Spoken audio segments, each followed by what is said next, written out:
Guess not all of Vesemir's teachings have receded into oblivion. A witcher can forget to eat, to drink, to breathe even. But a witcher never ever forgets to care for his blade. Yeah, I used to repeat that incessantly. Never tired of doing it either. What creature was it? Huh? Creature? One that gave you the scar over your left eye. It's new. I don't remember it. Souvenir from the cockatrice of Spala. Another addition to the collection. Nothing special. Yours is healed beautifully, though. Avallac'h. He prepared some special ointments for me. But that was before the curse gripped him. Wonder where he is now. We lifted the curse. He's at Kaer Morhen, waiting for you. Are you serious? You must be. You'd not jest about something like that. A nice thing to wake up to. You trust him? Avallac'h? He's not let me down to date. Not once.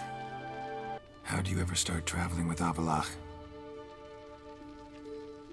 As soon as I'd left you and Yen on the Isle of Avalon, I found myself pursued. Eredin and his Red Riders were on my heels.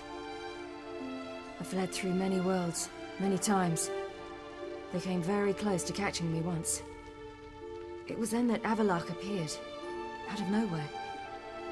He found a portal, and took us to a world where Eredin couldn't find us for, perhaps half a year.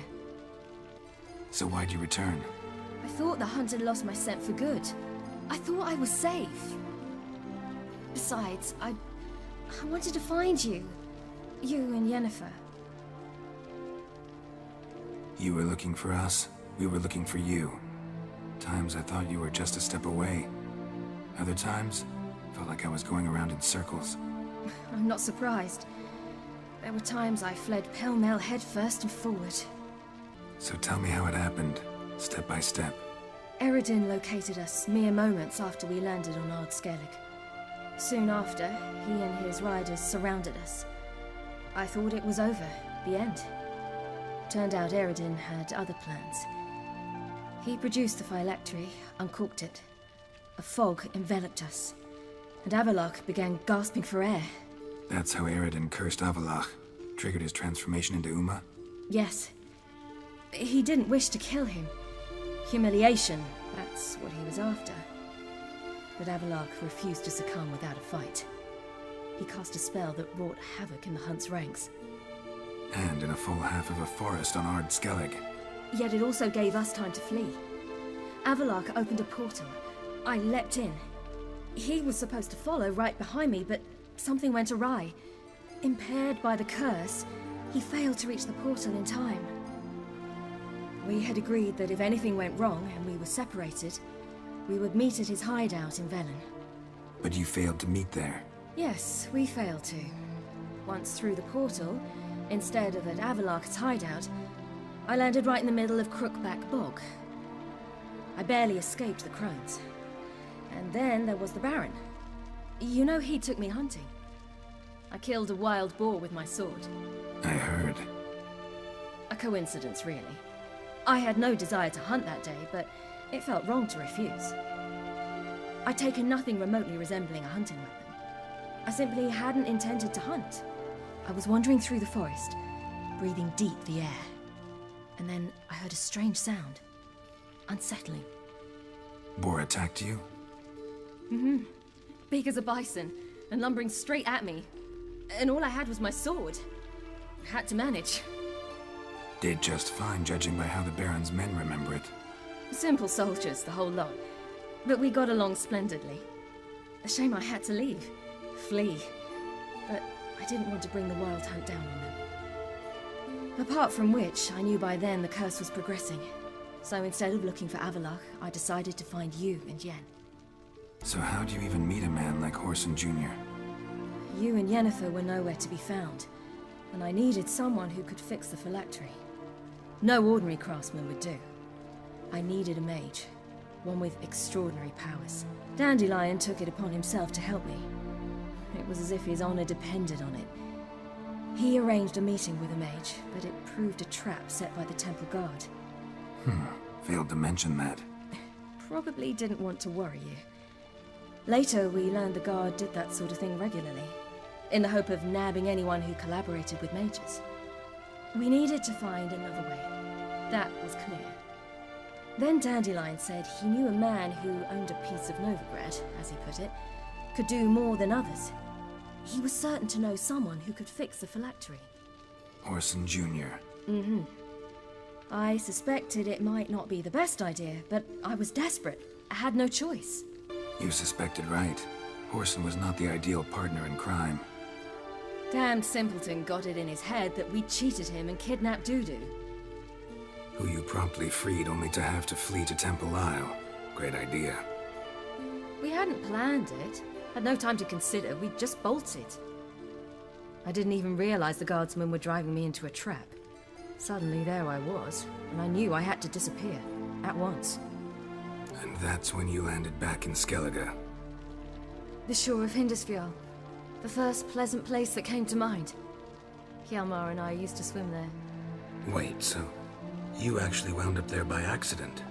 I thought you and Avallac'h had arranged something. No, he simply sensed me use my power. Just as Eredin can sense where I am, where I travel. In fact, Eredin arrived soon after I did. His riders in tow. Once again, things happened quickly. Lofoten, the Hunt's attack, my flight. And then, dreams. Just dreams.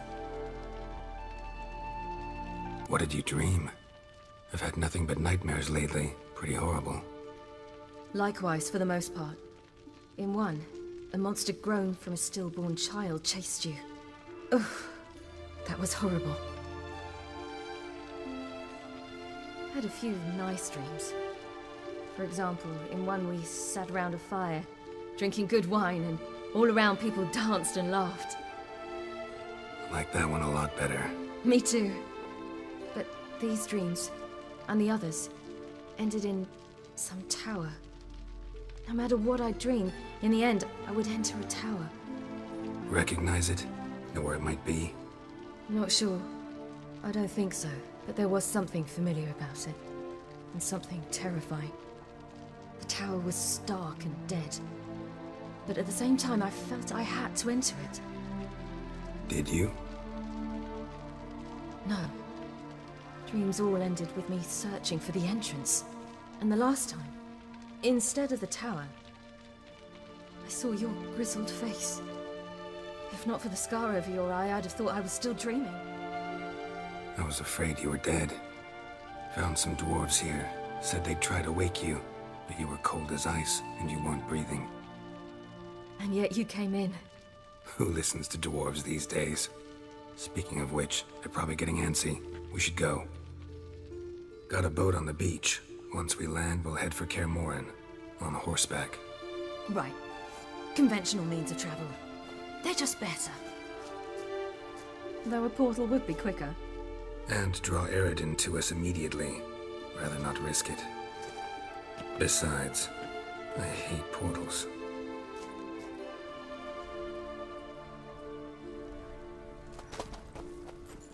Damn.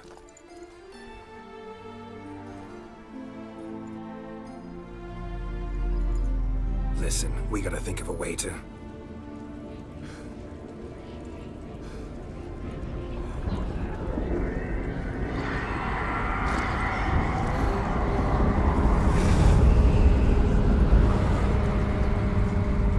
get us out of here.